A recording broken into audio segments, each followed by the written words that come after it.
Yo, what's up, Pizza Party? Your host, Game Pizza Boy, host of the Pizza Party. Welcome back to the channel. I hope you're all doing fantastic today, and I'm back for another Dead by Daylight video.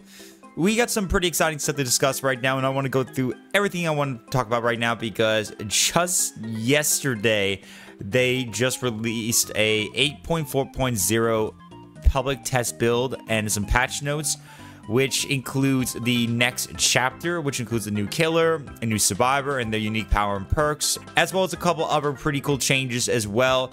I won't go through everything completely, as I want to focus on this video is all the upcoming new content, specifically with the killer, the survivor, and give my thoughts on it, since I just did do a stream last night for the public test build, just to try it out.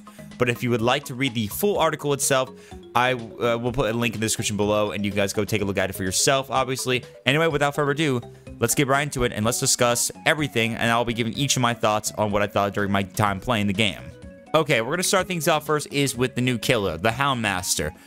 I want to first say this. I love her design. The pirate-looking design right there is honestly pretty cool. She comes from that pretty much age of pirates right there, which is honestly really cool. I love her looking design with the clothing, stuff like that. She actually looks like a pirate queen. She looks badass. She looks tough. I love that. That design is pretty cool, I'm not gonna lie. And her weapon choice with that very nice, like, I think like a kind of a sword in a cane kind of design is pretty cool. And I love the animation to do with this end game, which is pretty dope. And her dog, which I think in the lore is named Snug, which is kind of funny. I love that name right there. The dog looks pretty scary looking and badass too. I love what they look like, and I cannot wait to see what kind of cosmetics they'll come up in the future. So I can't wait to see some cool ideas in the future. Now, let's go and get right now seriously. And that's the power and the perks, since that's obviously what you guys want me to talk about. So let's get right into the power first. Now, of course, with her power, the Houndmaster obviously relies on her dog, Snug. So her main killer power is called Scent of Blood. The Houndmaster and her dog operates as one. Her commands are followed without question or delay. She has, of course, 3 special abilities that involve her dog Snug right here. One is called Chase. And what this ability does, it allows you to do the chase command and send your dog out at a very high speed when you charge him up, and then launch him and with the attack button. And when you press that attack button, it will redirect them again to the chase as it lines up, pivoting the dog's path. And when the dog catches a survivor, the dog will then start to grab them, of course. And anytime a survivor is grabbed by the dog, eventually they become hindered and they're stuck by the dog as they're pulled towards the Houndmaster, the killer. The survivor, though, can be freed by stunning the dog, or they can be rescued by another survivor, of course. Afterwards, any grabs that end without injury leave the survivor, of course, hindered. And anytime the grab duration is happened when a survivor has the endurance stat spec, it's much shorter.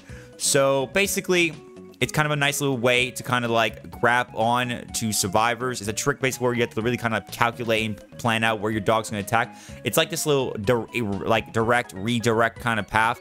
And you gotta choose position when you go to, where they'll hop over windows, pallets, or just simply kind of pivot themselves around positions and try to grab the survivor if they're in sight. And if they get grabbed, then you can get a chance to get them, unless they stun the dog, which means they'll waste a pallet and stuff like that. But one cool thing though about this is that if you happen to at all miss a survivor with a dog, you can actually push that same action button quickly as you can with the right mouse button, I believe, on PC. And if you actually hold it down, you can then just switch over to the dog, like you're switching, like Charlotte switching to Victor almost.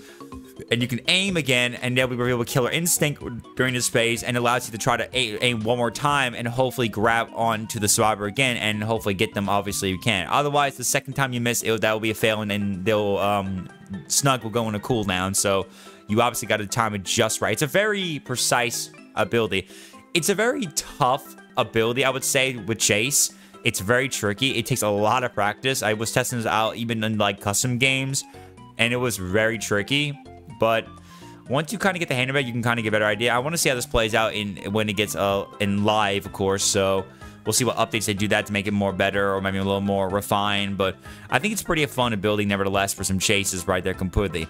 The second one, though, is called Search, which is another command you can switch to. It's a search option where you can send your dog to a target location. You can either create a path, or if you position yourself, which I actually want to mention this real quick, and I hope you ever fix this, because the positioning of your, like, you can actually lock onto generators to tell your hound to go to that destination, but for some reason, it's so precise you gotta aim where you see the arrow pop up, and I've been struggling with that lately, so I think they need to figure out to help out with the where the detection is, where you're facing towards the generator so it can be marked right. Because it's like very weird. It's like trying to aim with like Demogorgon's portals when you're standing over a portal to go teleport, but it's kind of very awkward. So I just feel like it's kind of a little weird for the search paths thing. So hopefully they'll fix that in the live, of course. But basically, you can tell your dog to go to a certain position by using the search command, and it'll create a search path, or it'll go to the generator if you mark onto it. It will have its own lullaby and its own moves to the survivors, so they'll be ready. And during this time, when it happens, they'll create a search path that you can follow if you want to, and letting you know where they'll go from there to back to you. And of course, when the dog catches a survivor, when the dog when the dog ends up with an area at a certain position, when the dog reaches its endpoint, it will eventually release its own little hound sense radius, which is a special effect we'll be getting to in just a moment. But it will release this radius for hound sense over a distance travel, and any survivors who enter this radius will be affected by hound sense, and they'll be revealed to the killer by killer instinct. And if the Houndmaster follows the dog's search path, she gains a small increased movement speed over time, and leaving the search path ends that bonus movement speed. Basically, it's a way to kind of get to one location to another, and it also helps out a little bit to kind of detect enemies and keep them on track, as well as give you a little speed boost to catch up with them too. So I do like that. It's kind of really cool right there. I don't know how much the increased movement speed is. I think it's probably just my guess, 5%. My guess, 5%, 4%, something like that. Because it definitely feels faster around that kind of movement speed a little bit. Besides that, that's how it is. And it will go away once you leave the search path. So you guys stay on it to get that. But I think it's a pretty cool concept of ability right there to go along with the chase, so that you can have a way to kind of catch up, because she isn't a really fast killer. She is going to take her time, of course, to get around from location to another. So I can imagine having that will help her out so much to get around from one place to another when she's dealing with another survivor, of course. So it's a really cool ability. Now for the special effect, Hound Sense, which will be triggered whenever a survivor is within the radius of your hound when they're doing the search command. When they get affected by this, what will happen is that any healthy survivors affected by Hound Sense, if they get injured, they will be received with deep wounds. So they will receive deep wounds when that happens. Injured survivors also affected by Hound Sense suffer from louder grunts of pain and longer pools of blood when put in the dying state. So that means anytime at all, if they're affected by it and they're in the dying state and they're injured and you take them down and they get affected by Hound Sense, they'll just be more easy to kind of hear in spots, so they can still be caught. So if you happen to get distracted by another survivor, you pretty much can hear them very easily from a distance no matter what. So it's a pretty interesting, nice little fun little choice right there to kind of keep tracking them. So the whole concept of using your dog is to help chase after enemies, search for them, mark them down, and make sure they cannot recover very easily when they're hunted down by the Houndmaster. I think it's an overall really cool concept of a power right there. I think it's really cool. I love the idea and concept that goes into what they decided with the power right there. It's very unique and it's very, very special compared to other abilities. I think it's a little situational, and also there is sometimes bugginess with the ability, I feel like it.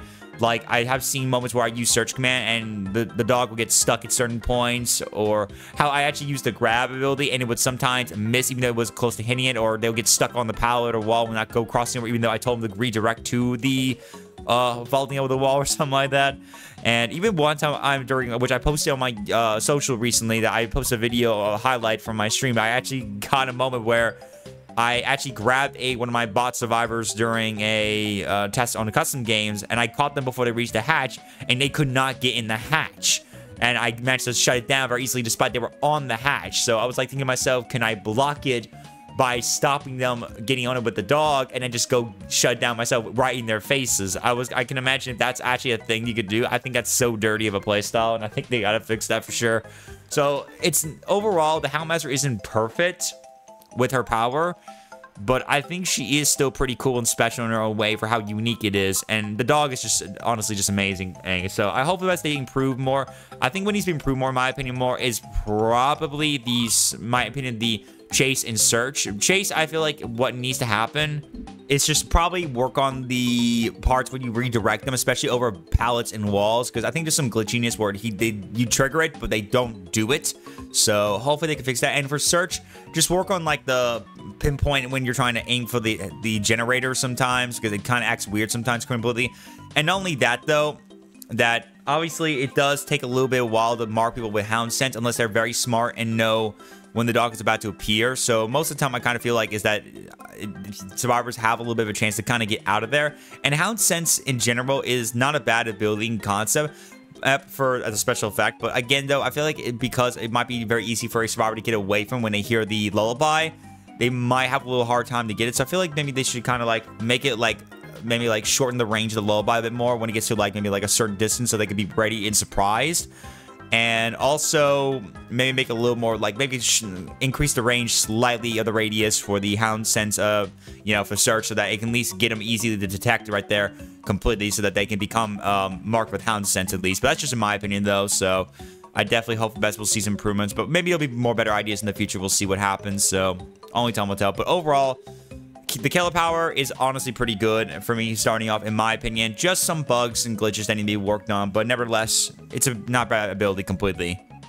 Alright, now for the perks. Obviously, for every new kill that comes out, they get 3 unique perks. Here they are right now. The first perk we'll say is All Shaking Thunder. This perk makes it where after you fall from a height, your lunge attack distance is increased by 75%. For about a total of 16 seconds at the very last tier. And this perk has a 5-second cooldown. Basically, it's like balanced landing for killers, but instead of the increased recovery from the flinching from falling from a gray eye and the speed, it's just like a hybrid of that idea, but with coup de grace in it, basically. So instead of waiting for tokens from generators popping, you just get it already whenever you drop down, and it has a short cooldown.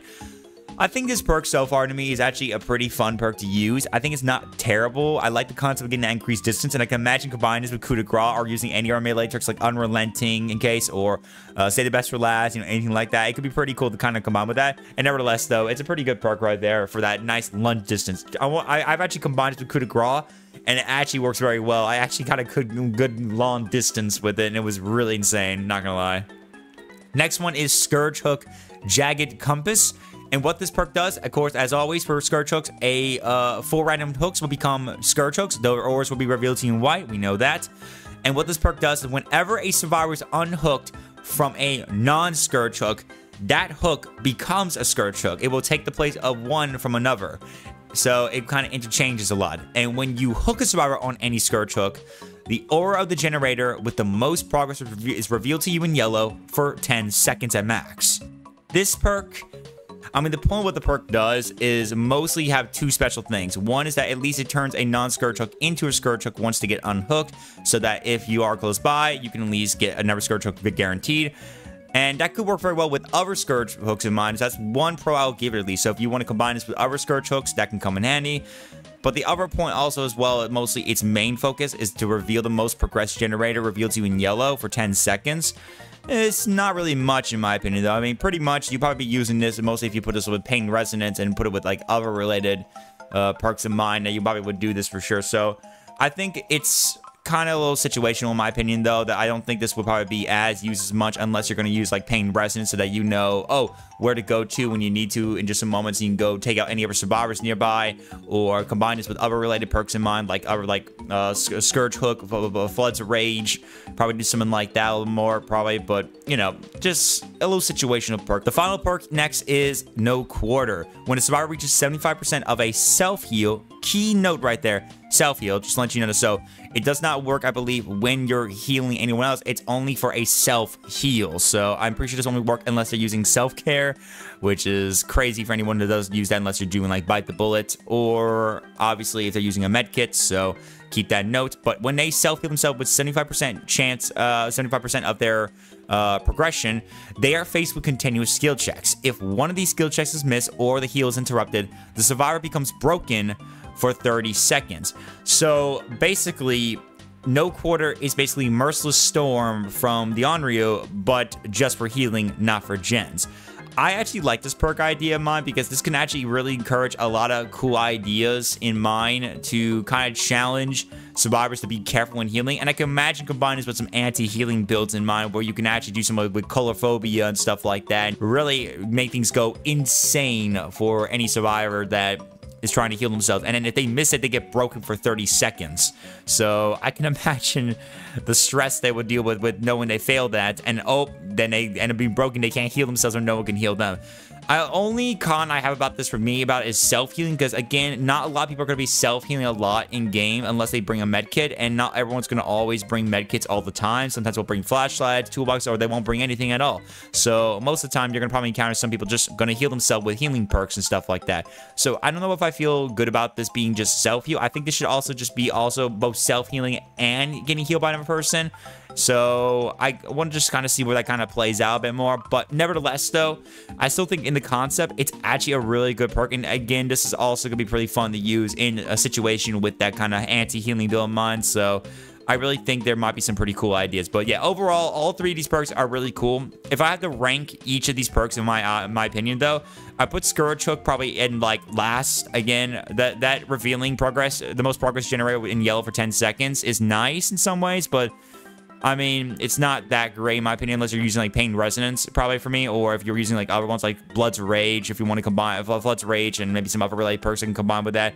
But Pain Resonance is probably going to be the one you're probably going to use the most, so that's where I'm kind of seeing that mostly.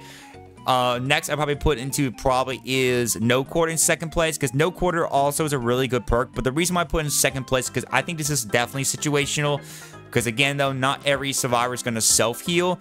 And even then, so they have to get 75% of it, and they gotta make sure they fail a skill check or the heal interrupted. So you would need to basically catch on to them. I can imagine, probably just in case, is by combining this again with Colophobia, Unnerving Presence. But nevertheless, though, it's a situational perk in my opinion. So I'd still put second place for its good use in some ways, but because of its self-healing requirement and also the fact that you need to really find them and they gotta miss skill checks and stuff like that, and that could be pretty tricky to see that happen unless you're using certain perks, it's definitely second place to me. All Shaken Thunder I put in my #1 spot right there because it's not too situational compared to the other two, and it actually can be pretty useful in some moments. Again, it's a 5-second cooldown perk, giving you 75% to use the lunge distance for 16 seconds, might add you. So combining it with some certain perks in mind will make it really awesome. And I think just standalone as it is can also still be useful in some ways too. You still need to drop from a fall from a great height, but I still think this is actually a really good perk. I think this is still really good, and I definitely look forward to hopefully see this being used in certain builds in mind. So I'm pretty excited about this one. So definitely really good perks for sure, but definitely some situational stuff out of all of them in my opinion though. But there you go, guys. That is all the perks and the power for the Houndmaster. I definitely enjoyed them all, and I think the Houndmaster is going to be a great addition to DBD hopefully. And hopefully at live it will be really fun. But that's it for the killer. Let's go and discuss now the new survivor next. Alright, so here's the new survivor, and this is Taurie Cain. Taurie Cain is part of the Disciples of the Black Talon in the lore. Obviously, she looks like definitely, I like her design very much, what she comes up with. She definitely looks like she's some kind of acolyte of some sort from some kind of this kind of like fictional type of cult, basically, which I believe worships the entity, I think, if I remember in the lore. I don't remember too much about the lore too seriously, just so much to discuss, but I know for sure there was some connection with that completely, and now she's now in the A's realm, now completely about to have to survive herself as she becomes a sacrifice, you know, stuff like that. The lore kind of, I write into that kind of, told me about that stuff right there. But this new survivor, her look looks pretty cool. I like the mask on her side a little bit, like the tattoo around on her neck right there, the nice robes and design. I think she's pretty cool design-wise. I think it's really nice, really cool indeed. But let's get seriously into, obviously, the main course, and that is her 3 perks. So let's get right into that real quick. So her first perk is Invocation Treacherous Crows. We got ourselves another Invocation perk, but I'm a little bit iffy on this one in my opinion. So as you know, with invocations, what you do is you go to the basement, you go near that salt circle, you press the activability button to activate the invocation, and invocations take about 60 seconds, a little bit less when you do with other survivors, because they'll see your aura if they, when you're in the basement, and when the invocation is complete, you become permanently injured and broken for the remainder of the trial, so you can't be healed, and the perk is disabled, the invocation is disables that perk for all survivors for that specific perk indeed. What the main special ability what it does is that anytime at all, if any survivor is within the territories of the killer and the killer ends up scaring a crow, their aura is revealed to every survivor for a maximum of 2 seconds.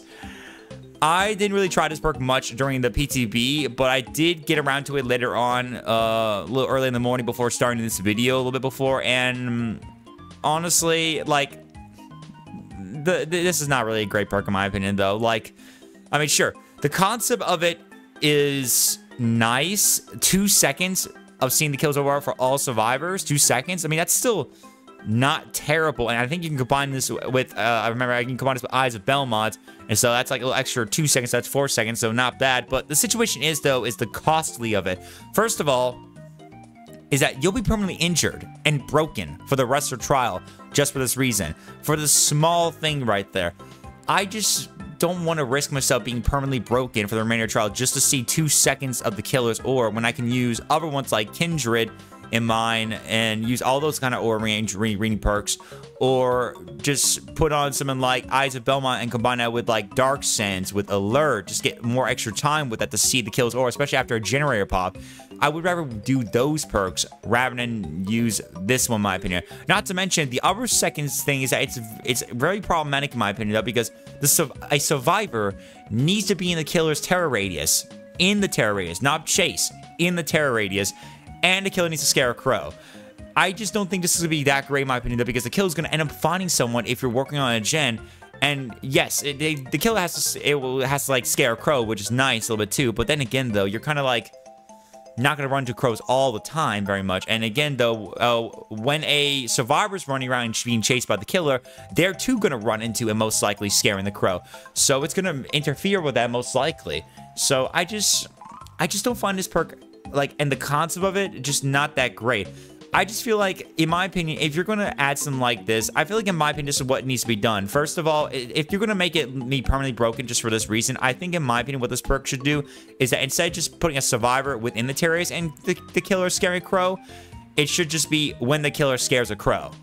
Or at least near a crow, like, for a brief moment. Like, if they get to a certain range, like, just say 8 meters or so, and either that or scare the crow completely, the killer's ore will be revealed to you for that certain time. And instead of being 2 seconds, I feel like this should be a little bit longer than that. Make it like 5 seconds. Make that, in my opinion, just the maximum right there. Make that one 5 seconds, in my opinion. That would be a little more better, in my opinion, though.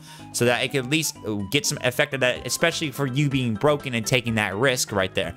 Then, you could run that with Eyes of Belmont to get 7 seconds, which is like on top of like Alert, which is whenever they break and destroy something like that. And so that could be like on top of damaging generators and breaking pallets and walls, and also on top of that, they'll be scaring crows with that too, or within range of a crow.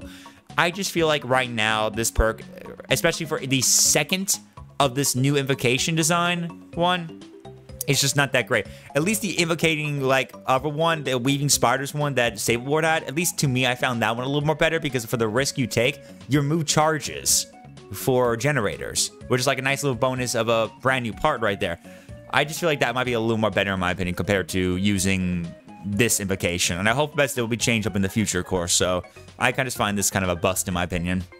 The next one is Clean Break, and whenever you finish healing another survivor, this perk activates, and whenever you get healed by the survivor while this perk is activated, you can press the active ability button to immediately become broken, and if you wait, it will last for 60 seconds, so a whole minute, and after it's done, you immediately become healthy.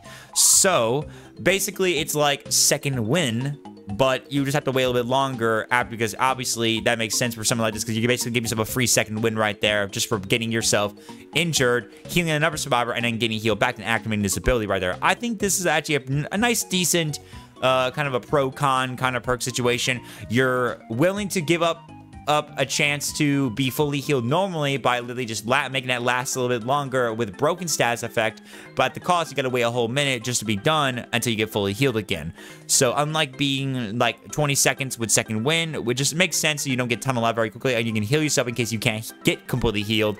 You don't want to risk yourself, because if the killer comes back and tunnels you, this one just kind of makes it like a situation where you go get healed with this perk activated, you activate this, and then you just go do something else, and then you'll be healed later on, of course. I think it's a not bad perk. I think it's a nice situational one where you can kind of, you know, try to risk yourself. It's like a risk it moment right there. You're risking yourself getting broken and waiting a whole minute to get healed, but on the plus side, at least within that time, you'll eventually be automatically put to healthy state. So it's a pretty good perk, I would say, very much for that situation right there. And of course, remember, it only works when you're not broken. So if you're already broken, the effect is canceled if you go, like, completely. And if you go in the dying state, the effect's completely canceled, of course. So be careful when you use it. The next one is Shoulder the Burden, and this perk, oh my god, is probably one of my favorite perks. And you're gonna probably tell about this because this is actually a very unique type of perk that I think many people, including myself, wanted to see. And this perk is actually pretty insane in some ways you can imagine. I can imagine using this in like a Swift team and trying to do some trading with hook states. This perk, what it does is that once per trial, as long as you are not on death hook, anytime at all, if you go press the ability button in front of a hook survivor while this perk is equipped, you can unhook them with this, and what happens when they're unhooked, they lose a health one hook state, but you gain it. Afterwards, you scream and reveal yourself briefly and become exposed for like 20 seconds at max. So it's a nice like trade situation. You're willing to risk yourself for your teammates by taking their hook state egg and giving it to yourself, and then you become exposed and reveal yourself briefly to the killer so they can come after you, but at least you saved your teammate. It's only once per trial, but this perk in concept is something I never thought we would see in a while. We have never actually gotten a perk that works with hook states, and this is actually pretty insane. I actually like this one, and not to mention, this could go well for Swifts and solos. Imagine doing this with a Swift. You can each keep trading in your hook states to save each other out if you can, if you want to, and help everyone out. And for solos, that could be good too, because like if you're a really good player and you haven't been hooked once and you know someone's in trouble, you could take that hook state and save the teammates so they can go for another round or so before they reach the third one and die. That is honestly really fucking amazing. I really love it. It is really awesome. I just love the unique perk, so it's really dope. I love that. And the expose part of it, it's just 20 seconds. That's no biggie. If you scream, reveal yourself like that, the killer will come after you most likely, and you can just run out of there if you want to and just wait the 20 seconds. Or if they're not coming, they're busy, you just heal the person and go on your way, and the expose will just be gone. It's like dealing with make your choice, but it's a little more less time, and not to mention the fact that at least you're taking the risk to take someone's hook state for yourself and save your teammate. So I love that. Now, for the perks, if I rank them each, I would probably rank them like this. I first put Invocation, Treacherous Crows, below bottom tier in my opinion, though. I just don't think 2 seconds. Revealing the kills order to everyone whenever both a survivor and the terror is in their terror radius and they Scarecrow is risky. Is worth it in my opinion for that kind of risk, especially for being injured and broken. I really think it should just be whenever the killer scares a crow, in my opinion, and the timer is at least maybe like 5 seconds, at least 4 or 5 seconds. I just don't want to risk that kind of long for someone like that, especially being broken, because at least if I want to, when they scare a crow, I at least want to just be able to see them at least, so a little bit longer at least, in my opinion. So I just don't feel comfortable with that. Again, you can put on Eyes of Belmont to help out with that too, and it puts up to 4 seconds, so that's nice. But then again, though, like a perk like Alert, which is a good solo aura perk I would recommend using, which activates and reveals the aura for 5 seconds whenever a killer does any damage kind of action, so damage generator, stuff like that. You see them for 5 seconds. Combine that with Eyes of Belmont, that's 2 seconds. So like extra seconds, 2 extra seconds. So that's like 7 seconds. So that's really good. So I just don't find this great in my opinion. Second place goes to Clean Break. I think this is still not bad perk. I probably still think like second one might be a little bit better in my opinion, but this is still a good situation if you want to like, if you're injured and you want to go do something but you don't want to be healed, so you can just heal your teammate, let them heal, get your perk, let them heal you, activate the perk, you get the broken stat spec, and then just rock and roll and just do your thing, and yeah, just go have a little fun with that and let them do their thing, of course, and hopefully things will get a little better over time, of course, after you get automatically healthy right there, so it come in handy. But again, a whole minute you gotta wait, so be mindful about that. Shoulder Burden, number 1, just because that perk is so unique in a design that we have not seen yet, and with hook states, and I love that concept now. Finally, is really good, and I look forward to see that like be like, you know, happen in the future, of course. One gripe I will mention though, and I don't think it's a big gripe, but I just want to mention is the fact that whenever you do use it, your hook state is mentioned to the killer, because the killer doesn't see hook state, but they can actually see it, and it'll be marked in yellow to let them know, oh, someone just used that. I think it's kind of a way for the what developers want to do, so that you don't get like, you know, so you can be encouraged if you need to. You can go just take care of them if they're willing to risk themselves like that, and you can take care of them yourself. It's like, if you remember, they've been on 1 hook state and then they used it again to take some from someone else, and they got 2 hook states.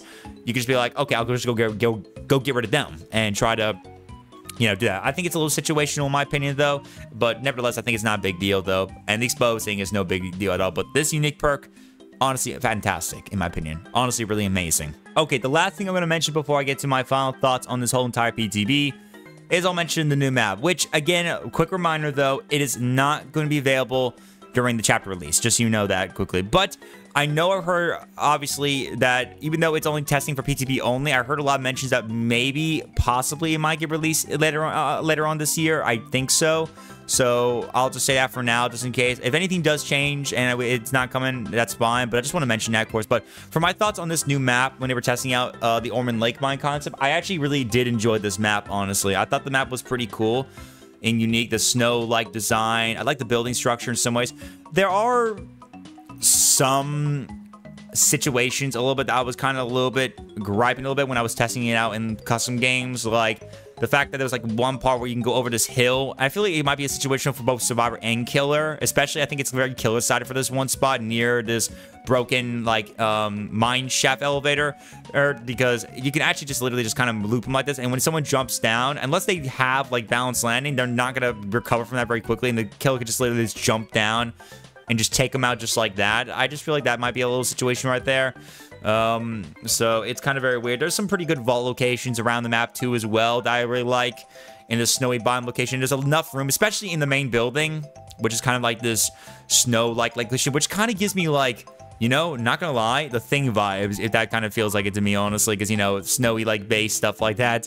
But I actually like the unique building design. There's a lot to kind of explore below and above. There's some underground little areas you can go through a path right there too, and a nice little area where there's like kind of like little big huge small little metal area right here, structure.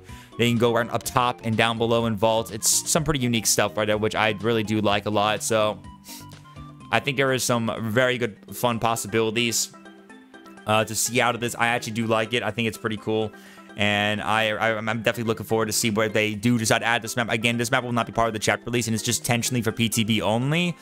But I want to hopefully see this map because I think it's not a bad map, I think. I think there's some things that need to be worked on, especially this one little tiny small snow hill that could be easy for a killer, or a couple, I guess, a couple locations that could be easily looped in some moments, especially the main building a little bit too. I think there's like one part where just like in the middle building, there's like a pallet location you can go to that has a very big open wide location that you could circle around, and I have had trouble trying to circle around with the survivors, and they were able to just keep like speeding up a bit more, and I was having trouble keeping up with them, and they were confusing me between either going above or going through the doorway, and it was so confusing sometimes. So I think I gotta kind of work on that a little bit more in some moments, but nevertheless, I think it's not a bad map to test out with. I think it's pretty good, pretty cool. I'd probably give it like maybe like a 6 out of 10 for me, pretty much. I think it was not bad. There's some things that could be worked on, but it's not a bad map nevertheless. All right, so with that, we come to the end of the PTB. Allow me to give my final thoughts on what I think so far from the public test build so far. I'm looking forward to this next chapter for the Doom course. I think it's going to be a pretty fun, exciting moment with the new killer and new survivor. I enjoyed the brief test PTB only map right there with the Mount Ormand Lake Mine, and I hope, as we'll see in the future, possibly the new killer, I'm very excited the most. I think she looks amazing. I love her dog right there. Her power is pretty cool, despite some bugs here and there. I think it's pretty cool, and plenty of her perks are not bad, but they are situational. They I think will require some moments of use of perks or situations that might be a little bit tricky to be used. So I definitely say they're all pretty cool way. All Chicken Thunder was my #1 favorite perk from her. As for Taurie, I think she's a cool survivor right there. I think she's really amazing for the disciples of the Black Talon for her look and design.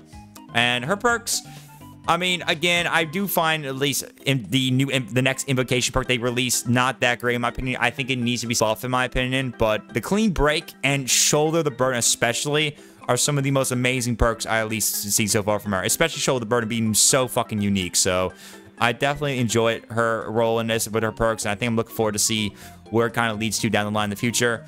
The new map, while PTB only right now at the moment, is still a pretty cool map. Some things I got to see kind of get worked on a bit more in the future if it does get released, but I think it's a really cool map nevertheless. So I think it's honestly really cool, and the snow-like design and being another variant for the Ormand location. So hopefully we'll see this in the future, even if it's not part of this chapter release. Let's hope we'll see in the next chapter release in the future. So just got to stay tuned for that, but we'll see what happens.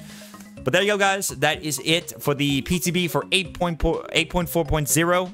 I hope you guys enjoyed it. I hope you found this really enjoyable. And if you guys did enjoy this, again, appreciate all the support. Hit the like button if you found the video helpful. Comment below, let me know your thoughts on this PTB. Like, subscribe if you want to show your support to the pizza party. I definitely found this really awesome. I thought this full PTB was a really good test, and I look forward to when the release happens, and hopefully some things will be improved. Hopefully some things will be pretty cool. So, yeah, I'm pretty excited about this.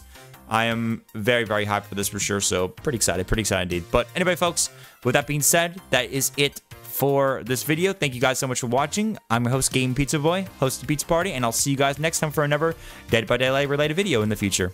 Alright guys, take care my friends. Peace.